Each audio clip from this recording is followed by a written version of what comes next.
Halo semuanya, kami dari kelompok 6 dan saya sendiri adalah pembuka dari kelompok ini, yaitu Muhammad Maulidin Rahman sebagai orang yang akan menjelaskan dan juga menjelaskan dasar-dasar dari inheritance sendiri.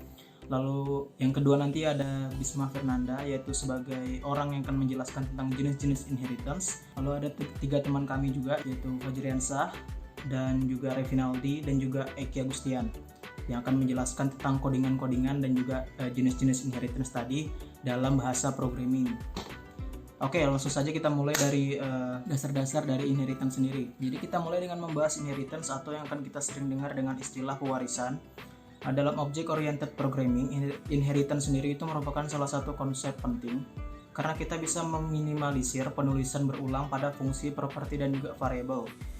Dan inheritance sendiri itu memungkinkan kita untuk mendefinisikan sebuah kelas atau induk kelas atau super kelas bisa dibilang ke kelas baru, yaitu subkelas atau anaknya, dan memberikan kita kesempatan untuk menggunakan member dari kelas yang diwariskan tersebut. Nah, inheritance itu dapat didefinisikan juga sebagai proses di mana suatu objek memperoleh sifat dan perilaku dari objek lainnya. Ketika superkelas atau induk kelasnya memiliki fasilitas, properti, fungsi atau karakter sendiri yang akan diturunkan kepada anaknya, maka nanti anaknya itu bisa memiliki juga properti atau fungsi atau karakter sendiri yang bisa mereka buat sendiri di kelas masing-masing, tetapi tetap mereka bisa dapat mengambil properti atau fungsi dari induk kelasnya tersebut. Lalu untuk inheritance itu ada dua macam kelas yang dibagi. Yang pertama itu namanya superkelas. Nah, sebuah kelas yang fitur-fiturnya akan diwariskan, atau bisa dibilang juga kata lainnya itu induk kelas atau base atau parent class kalau bahasa programmingnya. Lalu yang kedua itu namanya subclass, anak atau children, kelas yang akan mewarisi member yang dimiliki oleh superclass, baik itu properti, karakter, atau variable. Nah, namun kelas ini juga tetap dapat memiliki membernya sendiri.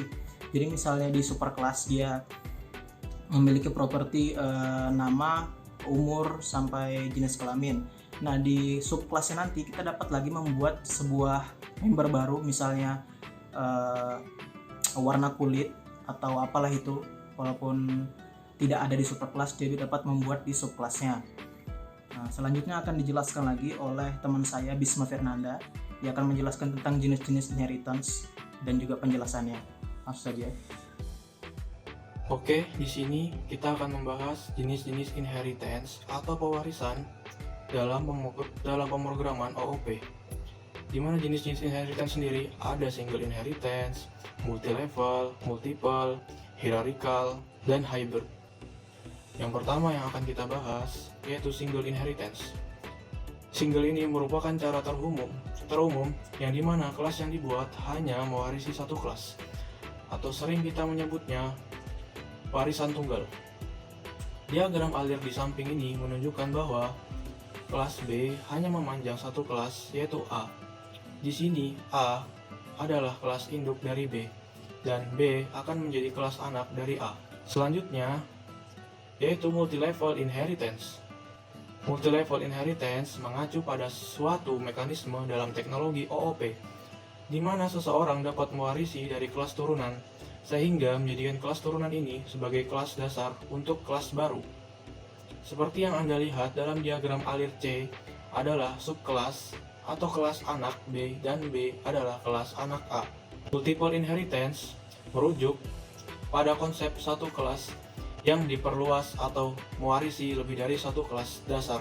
Warisan yang kami pelajari sebelumnya memiliki konsep satu kelas dasar atau orang tua. Multiple inheritance sendiri sangat jarang digunakan dalam pengembangan perangkat lunak karena sering menyebabkan permasalahan, terutama pada hierarki kelas yang berpotensi menyebabkan terjadinya kompleksitas tinggi. Selanjutnya ada hierarchical inheritance. Dalam warisan semacam ini, satu kelas diwarisi oleh banyak subkelas. Dalam contoh di bawah ini, kelas B, C, dan D mewarisi kelas yang sama A. A adalah kelas induk atau kelas dasar dari B, C, dan D. Yang terakhir yaitu ada hybrid inheritance. Secara sederhananya, Anda dapat mengatakan bahwa pewarisan hybrid adalah kombinasi pewarisan tunggal dan banyak. Diagram alur yang khas akan terlihat seperti gambar di samping ini. Warisan hybrid dapat dicapai di Java dengan cara yang sama seperti multiple inheritance menggunakan antarmuka. Dengan menggunakan antarmuka, Anda dapat memiliki beberapa warisan hybrid di Java. Oke, pada bagian ini saya akan membahas mengenai single inheritance. Sesuai pengertiannya, di mana subclass itu mewarisi sifat dari superclass. Bisa dilihat pada program di sini, di mana superclass single ini merupakan superclass yang memiliki metode A, dan isinya adalah ini metode base class. Selanjutnya subclass single, yang dimana ini merupakan subclass dari superclass single, memiliki metode B yang isinya adalah ini metode subclass. Selanjutnya di app single atau di mainnya itu berisi subclass single A sama dengan new subclass single. Selanjutnya A titik metode A ini berasal dari superclass. Lalu A titik metode B itu berasal dari subclass, yang dimana kalau kita hapus kata kunci dari pewarisan ini yaitu extend, maka akan terjadi error pada metode A, karena metode A ini berasal dari superclass. Coba kita run-nya.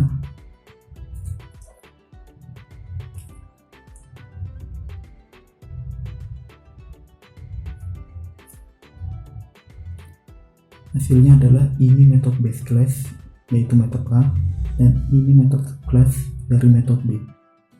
Kalau kita tambahkan satu metode lagi di superclass yaitu metode C yang intinya ini metode C, kita tinggal menambahkan saja, walaupun karena ini dari subclass yang mewarisi sifat dari superclass. A titik metode C. Kita run, dan hasilnya adalah ini metode base class, ini metode subclass, dan ini metode C. Mungkin itu saja dapat saya tambahkan. Oke, jadi kali ini kita akan membahas codingan tentang multilevel inheritance di Java. Pertama, kita akan membuat sebuah kelas yang bernama multilevel A. Nah, multilevel A ini akan kita buat sebagai superclass yang pertama, yang mana berisi sebuah metode yang namanya metode A, tentang outputnya yaitu ini metode A. Setelah itu, kita akan membuat kelas baru bernama multilevel B, yang dimana kita extend dengan si multilevel A, yang artinya extend ini dia mengambil apa yang ada di multilevel A, atau istilahnya itu si multilevel B ini merupakan subclass dari multilevel A, sehingga di sini multilevel A sudah menjadi superclass dan multilevel B merupakan subclass. Nah, di dalam multilevel B ini dia memiliki metode yang bernama metode B yang berisi outputan ini metode B. Nah, setelah itu kita membuat kelas baru lagi yang mana bernama multilevel C, dan dia mengextend multilevel B, yang artinya si multilevel B ini tidak menjadi subclass lagi. Dia menjadi superclass dari multilevel C, tetapi dia tetap menjadi subclass dari multilevel A. Nah, di multilevel C ini dia memiliki metode bernama metode C yang berisi outputan ini metode C. Nah, untuk mengetahui dia superclass atau dia subclass, di NetBeans dia memiliki sebuah tanda seperti ini. Kita lihat di multilevel A, dia memiliki has subclass. Nah, berarti dia memiliki subclass atau dia merupakan superclass. Dan di multilevel B juga demikian, has subclass, yang artinya dia memiliki subclass atau dia menjadi superclass. Nah, sedangkan di multilevel C dia tidak memiliki apa-apa. Nah, jadi dia merupakan subclass dan bukan superclass. Jadi di sini multilevel A merupakan superclass dan memiliki subclass yaitu multilevel B. Kemudian multilevel B juga merupakan superclass yang memiliki subclass multilevel C. Nah, untuk membuktikannya kita membuat PSVM untuk memanggilnya. Jadi pertama kita membuat objek dari multilevel C yang bernama obj.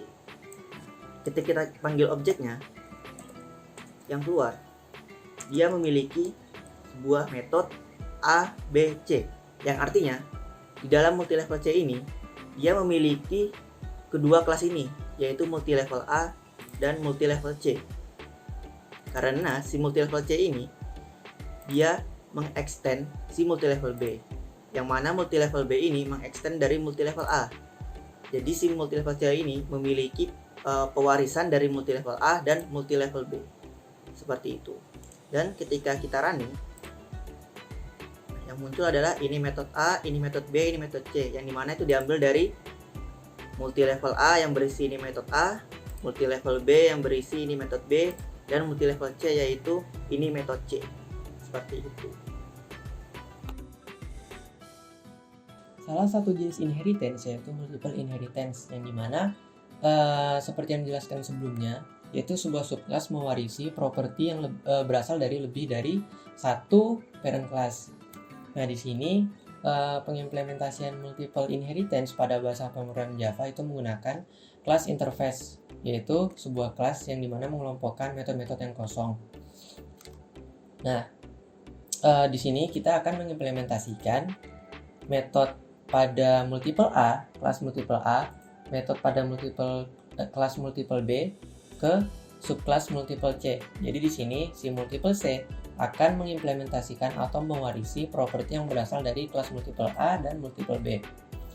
Nah, di sini multiple A kita bertindak atau mendefinisikannya sebagai interface class, yaitu sebuah interface class yang dimana menyimpan sebuah properti dengan nama metode A.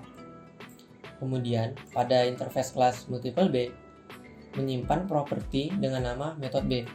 Jadi di sini multiple A dan multiple B itu bertindak sebagai parent class yang berbeda. Nah, kemudian dua parent class ini akan diwarisi ke subclass multiple C dengan cara di sini public class multiple C implements multiple A, multiple B. Artinya di sini si multiple C mewarisi properti yang berada pada interface class multiple A dan multiple B. Nah, caranya salah satu cara di bahasa pemrograman Java itu kita harus mengoverride si metode yang ada pada multiple A dan multiple B. Itu aturan yang memang diharuskan pada saat kita ingin mengimplementasikan sebuah interface class. Di sini kita metode pada multiple A dan multiple B itu kita override-kan. Nah, di sini kita punya atau kita deklarasikan lagi public void method A dengan isi system out ini metode A implement dari interface class A. Kemudian sama seperti metode A. Di sini metode B yang berasal dari kelas multiple B dengan isi system out ini metode B implement dari interface class B. Kemudian si multiple C ini dia mempunyai metode sendiri yaitu metode C, yaitu system out ini metode kelas C. Nah, pada kelas main kelasnya kita membuat sebuah objek yang berasal dari subclass yang mewarisi dua parent class tadi. Jadi di sini multiple C bertindak sebagai subclass yang mewarisi properti dari parent class multiple A dan multiple B. Di sini kita membuat sebuah objek dengan nama variabel obj yang berasal dari pembuatan kelas multiple C atau instansiasi multiple C. Oke, di sini si obj tadi, variabel atau objek yang kita buat, kita panggil metode A yang berasal dari multiple A, obj titik metode B yang berasal dari multiple B, obj metode C yang merupakan properti multiple C itu sendiri. Waktu kita running, maka outputnya sama seperti yang ada di override multiple C. Baris pertama metode A mengimplement dari interface kelas A, baris kedua ini metode B implement dari interface kelas B, baris ketiga ini metode kelas C, sama seperti yang ada pada multiple C, yang dimana si metode A dan metode B itu merupakan override dari si parent kelasnya. Oke, cukup sekian untuk penjelasan si multiple inheritance. Oke, selanjutnya kita akan membahas tentang hierarki inheritance. Nah, di sini kita akan membuat sebuah kelas yang bernama hierarchical A, di mana hierarchical A ini memiliki sebuah metode bernama metode A, yang isi metodenya adalah outputan ini metode A. Kemudian kita membuat kelas baru lagi bernama hierarchical B, di mana di sini dia mengekstensi hierarchical A.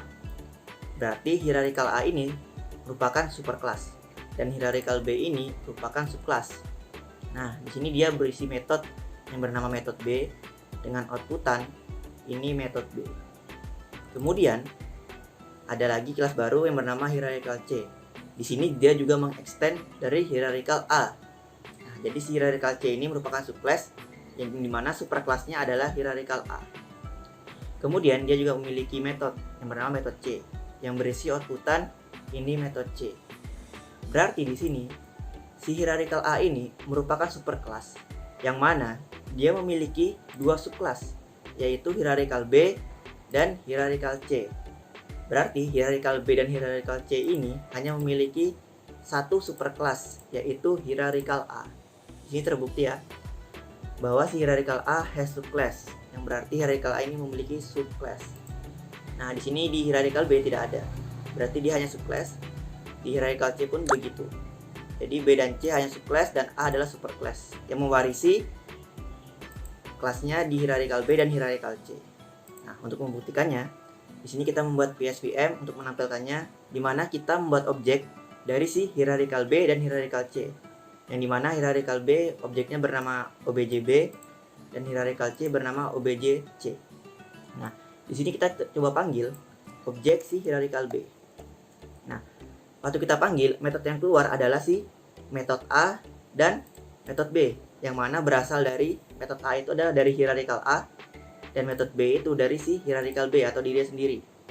Nah, di sini dia tidak ada hierarchical C karena dia hanya mengextend dari hierarchical A si superclassnya. Begitu juga sama ketika kita memanggil objek dari hierarchical C, yang muncul adalah metode A dan metode C, yang berarti metode A diambil dari hierarchical A dan metode C diambil dari dirinya sendiri. Jadi dia tidak mengambil si metode hierarchical B karena hierarchical C ini hanya mengextend dari si hierarchical A. Ketika kita running, ini metode B, ini metode A, ini metode A, ini metode C. Nah, jadi sesuai ya. Jadi dia hierarchical A ini merupakan superclass yang memiliki subclass hierarchical B dan hierarchical C. Seperti itu. Oke, untuk implementasi hybrid inheritance, sama seperti multiple inheritance, kita memerlukan yang namanya interface class untuk pengimplementasiannya di pemrograman Java. Karena untuk secara biasa pemrograman Java itu tidak support untuk hybrid inheritance ini. Jadi kita memerlukan interface class. Nah, di sini kita ada 4 kelas. Ada hybrid A, hybrid B, hybrid C, dan hybrid D. Yang dimana di sini kita mulai dari awal, yaitu hybrid A. Hybrid A ini adalah interface class. Nah, di sini dia bertindak atau memerankan parent class untuk hybrid B dan hybrid C.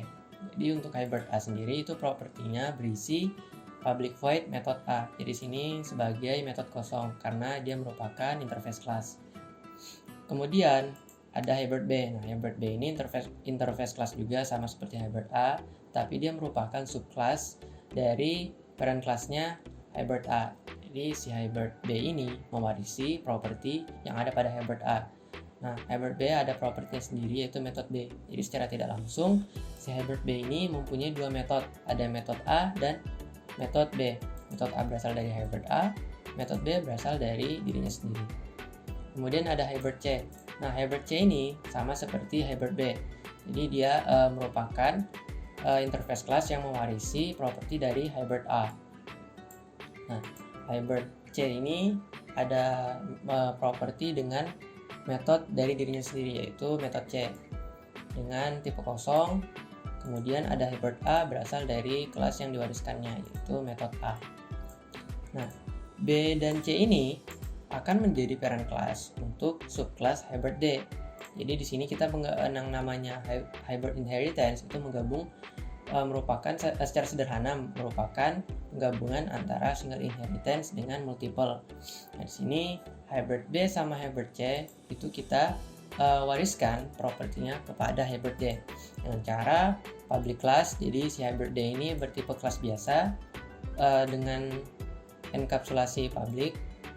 Kemudian kita implement atau kita wariskan si hybrid B sama hybrid C. Jadi secara tidak langsung si hybrid D ini akan mewariskan metode A, B, dan C. Nah, perlu dicatat kalau kita mengimplementasikan atau mewariskan properti yang ada pada interface class, kita harus menggunakan fungsi overriding untuk mengisi metode di dalamnya atau properti di dalamnya. Nah, di sini kita melakukan overriding untuk metode A, metode B, dan metode C, yang dimana isinya itu berupa output ini metode A, ini metode B, ini metode C, dan si metode D ini merupakan properti atau metode asli dari si hybrid D. Isinya sama, yaitu output ini metode D. Jadi kesimpulannya, si A ini merupakan parent class dari hybrid B dan hybrid C. Kemudian hybrid B dan hybrid C ini mewariskan propertinya kepada hybrid D, yaitu hybrid D ini sebagai subclass dari parent class-nya itu hybrid B dan hybrid C. Kemudian kita melakukan instansiasi objeknya dengan menggunakan kelas hybrid D. Sini hybrid D, obj sebagai variabel objeknya, new hybrid D. Jadi di sini instansiasinya. Kemudian kita melakukan pemanggilan metode si obj itu berasal dari kelas D, yaitu kita panggil metode A, metode B, metode C, dan metode D. Sehingga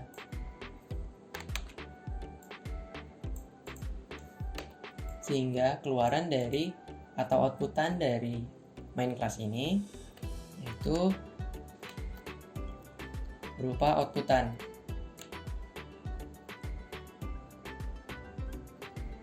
Nah, ini metode A, ini metode B, ini metode C, dan ini metode D. Jadi seperti itu pengimplementasian hybrid inheritance pada bahasa pemrograman Java dalam OOP. Terima kasih.